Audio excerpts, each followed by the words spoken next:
إن الحمد لله نحمده ونستعينه ونستغفره ونعوذ بالله من شرور أنفسنا ومن سيئات أعمالنا من يهده الله فهو المهتد ومن يضلله فلن تجد له وليا مرشدا وأشهد أن لا إله إلا الله وحده لا شريك له وأشهد أن محمدا عبده ورسوله صلى الله عليه وعلى آله وأصحابه ومن اتبعه. Барша ғалемнәрне юктан бар кылып, безне үзенең шиксез нигъмәтләрендә, сый-хөрмәтләрендә яшәтүче Раббыбыз Аллаһ Тәгаләгә мең шөкерләребез, мактау һәм улуглауларыбыз булсын. Җирләргә дә, күкләргә дә Аллаһ Тәгаләнең рәхмәте булган сөйкле пәйгамбәребезгә күңел түрләребездән чыккан дугаларыбыз, Аллаһ Тәгаләнең сәламы һәм салаваты булсын. Әлхәмдүлилләh, газиз кардәшләрем, Раббым безне кояш күтәрелә торган иң хәерле көндә, җомга көнендә, җир өстендә иң хәерле, иң изге булган урынга, үз йортына, үзенең мүбарәк табыннары артына җыйды. Әлхәмдүлилләh, Аллаһ Раббыбыз йөрәкләребезне иман белән яктыртты. Безгә, әгәр үлчәүгә, мизанга куйсаң, 7 кат күкләр һәм җирләрдән авыр килгән шәһадәт кәлимәсен әйтү бәхетен насип итте. Шәһадәт әйткән, үз өстенә бер Аллаһыга гыйбадәт кылу, һәм аның илчесе өйрәткәнчә тормыш итү әманәтен аладыр. Азиз кардәшләрем, иң элек үземне, аннарысын сезне тақвалыкка чакырам.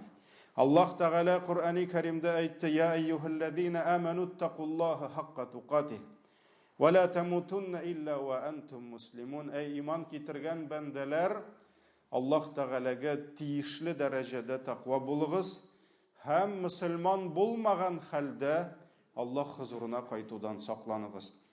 يا أيها الذين آمنوا اتقوا الله وكونوا مع الصادقين. Әй иман китергән бәндәләр, Аллаһ Тәгаләгә тақва булыгыз һәм Аллаһыга тугры калган иман ияләре белән, тугрылар белән бергә булыгыз. يا أيها الذين آمنوا اتقوا الله وقولوا قولا سديدا. Әй иман китергән бәндәләр, Аллаһыга тақва булыгыз һәм хак сүзләр, хәерле сүзләр генә сөйләгез. Юслих лакум а'малакум.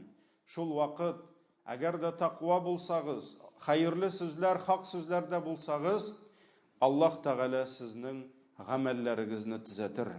Ва ягфир лакум зунубакум. Сезнең гынахларыгызны ярлыкар. Ва ман юти'иллаһа ва расулаһ фақад фаз фаузан азима. Кимдә ким Аллаһ Тәгаләгә һәм аның илчесенә итагать кылса, буйсынса, ул бөек җиңүгә ирешер, диде Раббыбыз Аллаһ Тәгалә. Я Раббым, син галәмнәрне юктан бар итүче, син безләрне шушы җиргә урнаштырып, тирә-юньне безгә хезмәткә тапшыручы, син генә безләрне ризыкландырасың, иртәләрен безнең өчен таңнар аттырасың, безгә хәерле имин ахшамнар насип итәсең. Синең әмреңнән башка агачның яфрагы да төшмәс. Җир һәм күктә һичбер мәхлук, һичбер күзәнәк үз урыныннан күчмәс. Син генә безләрнең дугаларыбызны кабул итәсең. Син генә безнең моңзарларыбызны ишетәсең. Син ялваруларыбызны кабул итәсең. Син генә авырлыктан соң җиңеллек бирәсең. Хәсрәтләрне сөенечләр белән алыштырасың. Син генә адашкан калебләрне туры юлга күндерәсең. Бызык хылыкларны төзәтәсең. Суқыр күзләрне ачасың. Я Раббым, синнән башка гыйбадәткә лаек булган һичбер зат юк дип шәһадәт китерәбез. Синең һидаятыңа, синең рәхим шәфкатеңә өметләнәбез. Я Раббым, синең бар кешелеккә булган ахыр мөрәҗәгатеңне безгә ирештерүче, үзенең тормыш рәвеше, әхлагы белән үрнәк булучы илчеңне, сөекле пәйгамбәребезне кабул иттек. Раббана آمنا بما أنزلت واتبعنا الرسول فاكتبنا مع الشاهدين. يا رب biz син безгә иңдергән нәрсәгә иман китердек һәм илчеңә иярдек. безне шәһадәт кылучылардан кылсаң иде. Әл-Гимран сурәсе 53-нче аяты. Сөйкле пәйгамбәребезне үзебезнең остазыбыз, юлбашчыбыз итеп сайладык. Кыямәттә бәндәләреңнең берсенә генә насип булачак Мақамул Махмудны, я Раббым, безнең сөйкле пәйгамбәребезгә насип итсәң иде. Аллаһының илчесе ахыр заман алдыннан бөтен халыкларга, барча милләтләргә Аллаһының рәхмәте белән сөендерүче, аның ачуы һәм газабыннан кисәтүче гомум илче булып килде. Әл-Әгъраф сүрәсенең 158-нче аятында Аллаһ Тәгалә әйтә: "Кул ди, әйт ди, я әйюһән-нас, әй мөэминнәр дими, әй кешеләр ди, бөтен кешеләргә мөрәҗәгать итеп әйт ди, инни расулуллаһи илейкум җамиан." Дөреслектә мин сезнең бөтенегез өчен дә, гарәпләр өчен генә түгел, ак яки кара тәнлеләр өчен генә түгел, ул яшәгән заман әһелләре өчен генә түгел, бөтен кешеләр, бөтен халыклар, бөтен милләтләр өчен дә мин Аллаһының илчесе булып килдем ди. Пәйгамбәребез безнең милләттән булмады. Безнең әби-бабайларыбыздан булмады, әмма безнең халкыбыз да, безнең әткәй-әнкәйләребез дә 11 гасыр элек шушы кешене үзләренә юлбашчы итеп кабул иттеләр. Һәм 1000 елдан артык саклап, шушы әманәтне безгә, киләсе буыннарга тапшырдылар. Аллаһ Тәгалә әйтте: "Ма кана Мухаммадун аба ахадин мир риҗаликум, валакин расулуллаһи ва хатаман набийин." Хәтта сөйкле пәйгамбәребез безнең генә әтиебез түгел, хәтта гарәпләрдән дә бер ирнең дә әтисе булмады. Шуңа күрә Аллаһ Тәгалә әйтте: "Мөхәммәд, сезнең ирләрегез арасыннан берәүнең дә әтисе булмады" ди. Ләкин ул кем булды? Ул Аллаһының илчесе булды һәм бөтен пәйгамбәрләрнең мөхре, ахыргысы булды. Җир өстендә яшәгән кайсы гына бәндә, ул нинди генә заманда яшәмәсен, нинди генә илнең гражданины булмасын, ул гарәп буламы, ул татар буламы, урыс буламы, үзбәк яки таҗик буламы, инглиз буламы, алманмы, әгәр дә ул калбы илә сөйкле пәйгамбәребезгә иман китерсә, бер Аллаһыга гыйбадәт кылса, ул мөселман була. Һәм рәхимлеләрнең дә рәхимлесе булган Аллаһ Тәгалә аны үз рәхмәте белән җәннәткә керергә лаеклы итә. Теге яки бу милләттән булган өчен түгел, теге яки бу заманда яшәгән өчен түгел, Аллаһы Тәгаләгә иман китереп, аның илчесенә ияргәне өчен. Әлбәттә, сөйкле пәйгамбәребезгә иман китергән иң элек аны бөтен күңеле белән яратырга тиеш. Чөнки аңа булган мәхәббәт ул иманыбызның асылы булып тора. Мәхәббәтнең камиллеге белән кешенең иманы камилләшә, диндарлыгы камилләшә. Пәйгамбәрен үзенең гаиләсеннән, бала һәм оныкларыннан, дусларыннан күбрәк яраткан мөселманның иманы гына хакыйкый иман исемен йөртергә лаеклы була. Абдулла ибн Хишам радиллаһу анху сахабаларның берсе тапшыра: "Шулай бер вакыт без Аллаһының илчесе янында утырганда, саллаллаһу алейхи ва саллям, ул Гомәрнең кулын үз кулына алды" ди. Яшь кына сөйкле пәйгамбәребез үзенең сахабаларына булган мәхәббәтен, рәхим шәфкатен күрсәтеп, ниндидер насихатлар биргәндә, бигрәк тә ул насихатны аның күңеленә сеңдерергә теләгәндә, ул сөйләп кенә калмый иде. Кай вакыт аның кулын ала иде, кай вакыт җилкәсенә кулын куя иде. Шулай итеп, пәйгамбәребез остаз буларак шәкерткә якыная иде. Хәтта аның йөрәгенә үтсен өчен. Сөйкле пәйгамбәребез саллаллаһу алейхи ва саллям Гомәрнең кулын үз кулына алды ди. Һәм шул вакыт Гомар ибн Хаттаб сөйкле пәйгамбәребезгә булган мәхәббәтен күрсәтергә теләп: "Я Расулаллаһ" ди, "Син ди, минем күңелем өчен ди, иң якын зат ди. Мин сине бөтенесенә карый да күбрәк яратам, үземнән кала" ди. үз нәфсемнән соң мин сине иң күбе ныграк яратам, иң ныграк яратам.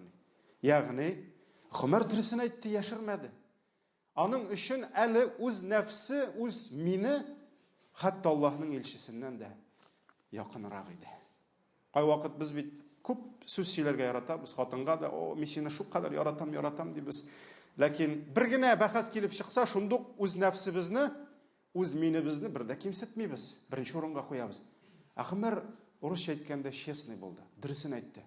Шул вакыт Пәйгамбәрбез саллаллаһу алейхи ва саллям аңа юк диде. Юк әле Гомәр диде.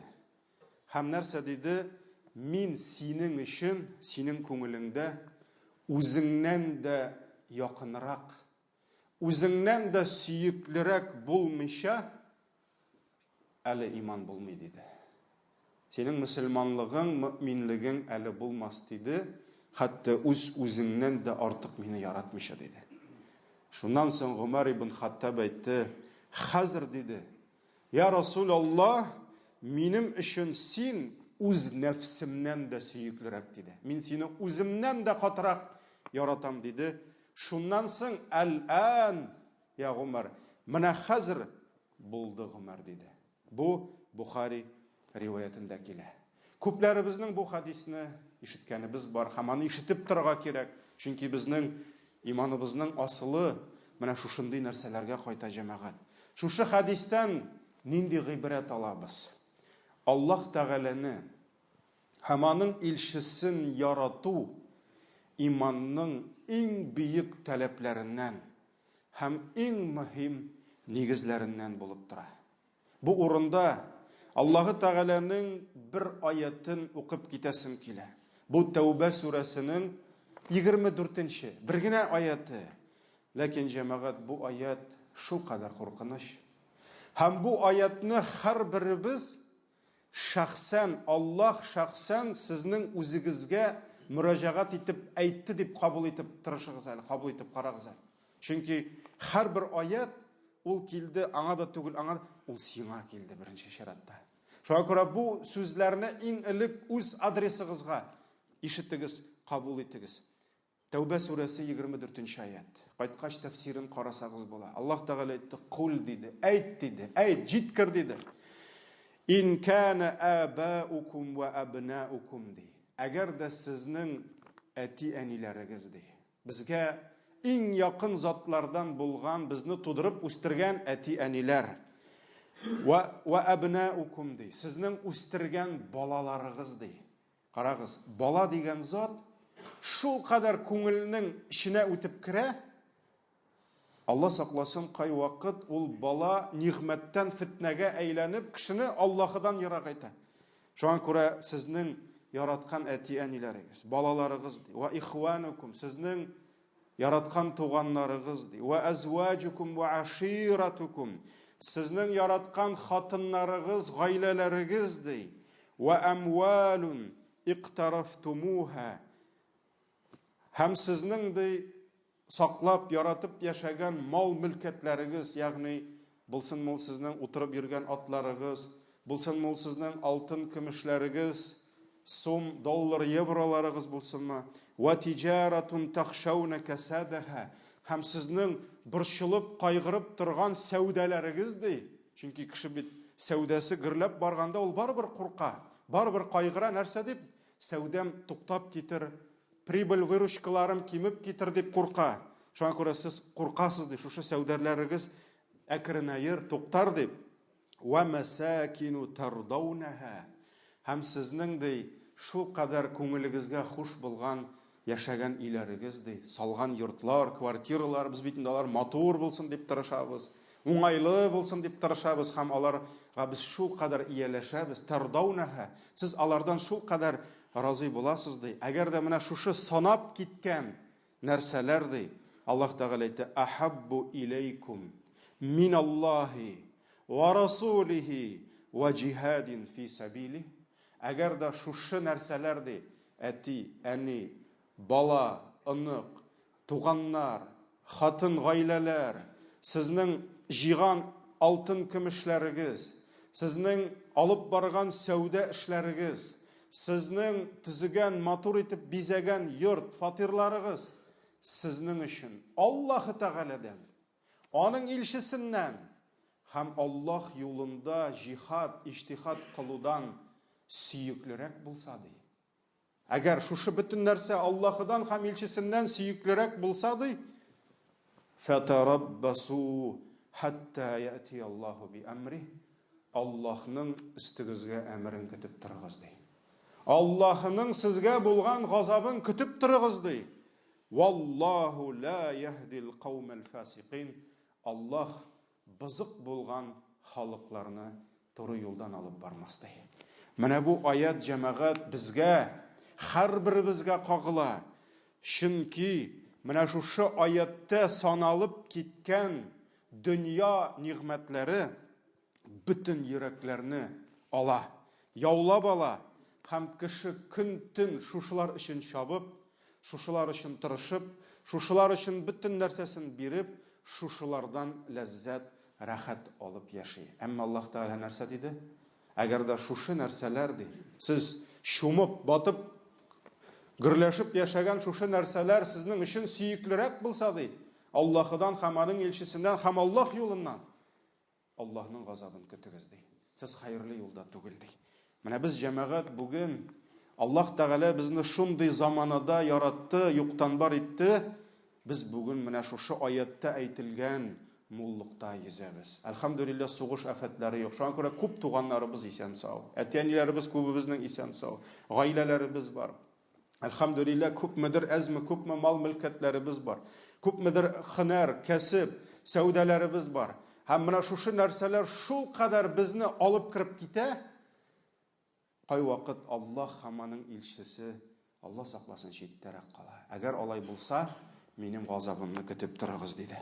Бухари, Муслим җыентыгында килә. Пәйгамбәрбез саллаллаһу алейхи ва саллям әйткән: "Ла ю'мину ахадукум хатта акуна."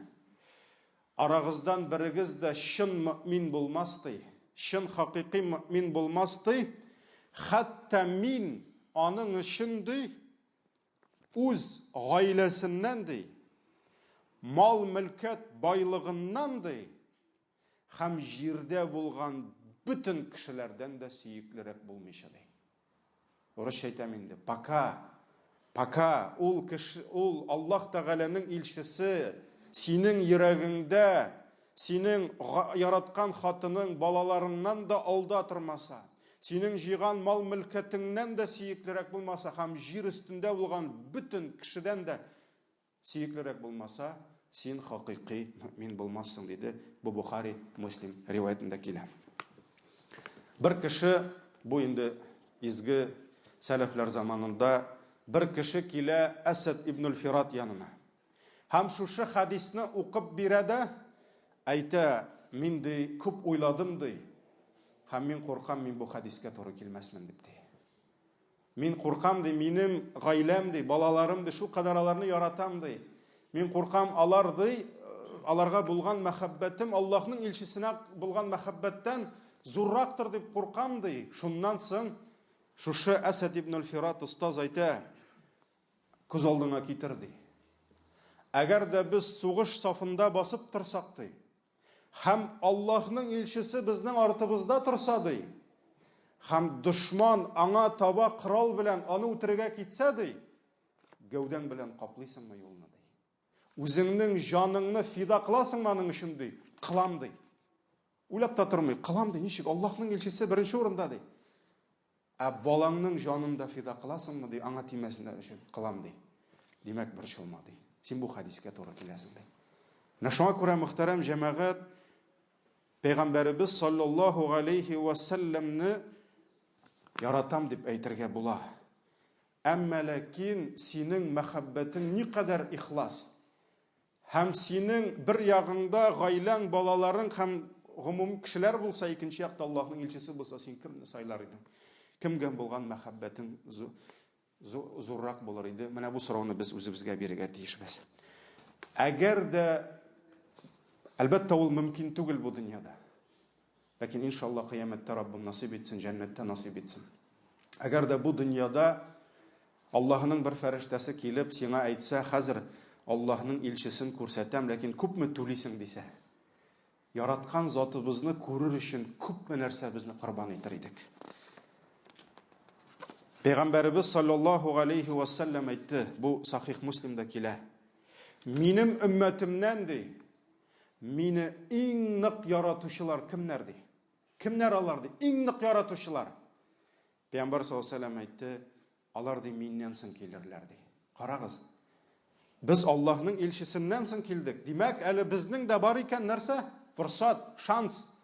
Аллаһны иң нык яратучылар арасыннан булырга. Алар миннән соң килерләр ди. Ягъни, аларга Аллаһның илчесен үз күзләре белән күрергә насип булмаган.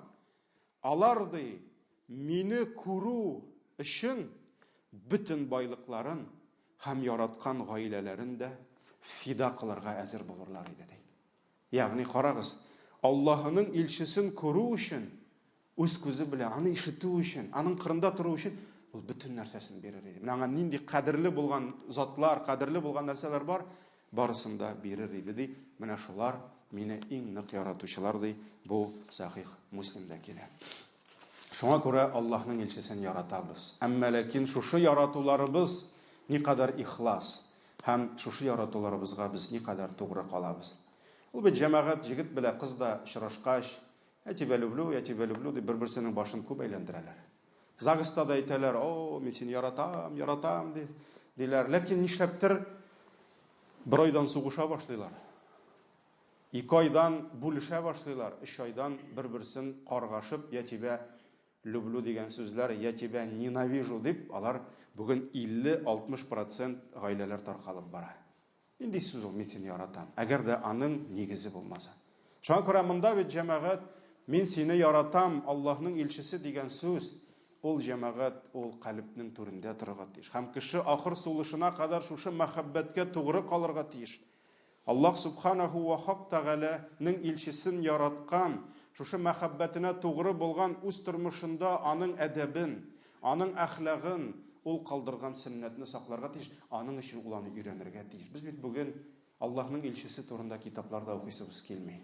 Без бит бүген шул кадәр ялкаулык һәм гафиллектә, без аның турында белмибез дә җәмәгать. Ә бит Аллаһ Тәгалә әйтә Әл-Агъраф сүрәсе 157-нче аятта: "Фаллазина аману биһи ва аззаруху ва насаруху ваттаба'у ан-нура аллази унзила ма'аху". Кемнәр иман китерделәр аңа ди. Алар ди аны зурлыйлар ди, хөрмәтлиләр ди, аңа ярдәм итәләр ди, һәм аңа ингән нурга, шушы дингә, исламга, Коръәнгә ярәләр ди. Улаика хумул муфлихун. Менә шулар нәрсә? Менә шулар туры юлда булырлар ди. Шуңа күрә җәмәгать, сөйкле пәйгамбәребезнең шәкертләре, аның сахабалары, алар безнең өчен мәхәббәттә, тугрылыкта, сөннәттә үрнәк булдылар. Әгәр дә алар сөйкле пәйгамбәребездә бер сыйфат күрсәләр, шундук үзләренә бу сыйфатны алып, үзенең сыйфаты иттеләр. Әгәр дә Аллаһның илчесенең берәр әмере ирешсә, алар шабып барган поездны туктатып кирегә бурасы булса, туктаттылар да бардылар. Ни өчен? Чөнки алар Аллаһның илчесенә тугры булдылар. Карагыз, бер мисал, кыйбла мисалы. Иң элек беләбез, мөселманнар Кудска, Иерусалимга карап намаз укыдылар. Соңыннан Аллаһ Тәгаләдән әмер килде, Иерусалимнан борылырга, кайда? Мәккәгә. Мәдинә шәһәре Мәккәгә борылды, ләкин WhatsApp юк, сотовыйлар юк. Куба шәһәрендә яшәүче мөселманнарга әле ирешмәгән. Алар һаман кая карап укыйлар? Иерусалимга. Шуннан бер кеше килде дә: "Эй, Куба әһелләре" ди. "Ишетмәдегезме ни әле сез" ди. Аллаһның илчесенә вахый килде ди, Мәккәгә борылырга ди. Кемнәр намаз укып торалар? Шундук бөтенесе дә Мәккәгә борылдылар да куйдылар. Чөнки алар Аллаһның илчесенә иман китереп аңа тугры булдылар. Карагыз хәмер мисалын. Нәрсә? Аракы ичү, хәмер ичү фитнәсе аларда булмадымы? Булды җәмәгать. Һәм иң элек күп эчтеләр шәрабны. Анас ибн Малик радиллаһу анху тапшыра, бер төркем кешеләр ди Абу Талханың өендә утырганда ди, аралашып торганда стелгә шәраб куйдылар ди, вино. Чөнки ул харам түгел иде. Шул вакыт өйгә бер кеше килеп кирде дә әйтте ди: "Сезгә хәмернең харам кылынуы хакында хәбәр ирешмәдеме?" ди. Аллаһ хәмерне харам кылды ди. Шунда нәрсә? Әйдәші бітіреген, анда күпмедер қалған бит әле без белмәдек бит. Юк, Абу Талха әйтте, әнәсне чакырды да, бар бул бөтен әйберне чыгарып түк диде. Бөтен өйләргә шушы хәбәр кергәч, өйдә булган бөтен әйберне чыгарып түктеләр. Хәтта Мәдинә урамнарында кичкенә генә күлдәвек лужайкалар бар иде ди, винодан, шәрәптән. Әмір килде, шундук үзгәрделәр. Бу Бухари, Муслим риваятында килә. Шул ук алтын мисалы. Шул алтын мисалы. Иң беренче алтын харам булмады. Һәм Абдулла ибн Умар сөйләвенчә, хәтта сөйкле пәйгамбәребезнең дә кулында күпмедер алтын булды, аннан Аллаһ харам кылды, ул аны салды. Аның белән бергә бөтен сахабалар кемнәрнең ирләренең кулларында алтын булды, алар аны салып куйдылар. Хәтта ул гына түгел. Сөйкле пәйгамбәребез бер кешенең бармагында күрде алтын, ул аны салдырды да ташлады җиргә. Җәһәннәмнең бер кисәген бармагында йөртерсеңме диде, теләрсеңме диде. Һәм китеп барды. Шуннан соң бер кеше килде дә, ал инде аны ди, я сатырсың, я бер кая куйырсың, алтын бит ул ди. Ягъни кимә син аны, ал инде ди, алтын бит ул ди. Шуннан соң әйтә, Аллаһның илчесе ташлаган әйберне мин алмыйм инде ди. Булды. Шуңа күрә моныңчы барды, пәйгамбәребез тыйды, шундук тыелдылар. Менә шулай иттереп алар Аллаһның рәхмәтен алдылар, Аллаһның рәхмәтенә ирештеләр. Шуңа күрә Раббым Аллаһ безгә дә үзебезнең иманыбызга тугры булып, Аллаһы Тәгаләгә һәм аның илчесенә итагать кылып яшәргә насыйп итсә иде. Раббым Аллаһ безләрнең әхлакларыбызны сөйкле пәйгамбәребезнең әхлагы белән зиннәтләсә иде. Раббым Аллаһ безгә үзебезне, гаилә әхилләребезне, сөйкле пәйгамбәребезнең сирасын, тормыш рәвешен өйрәнеп, аны үзебезнең тормыш рәвеше итәргә, кешебездән килгәнчә менә шушы Аллаһ калдырган камил үрнәк шаблонны алып, үз тормышыбызны шушы шаблонга туры китереп яшәргә насыйп итсә иде.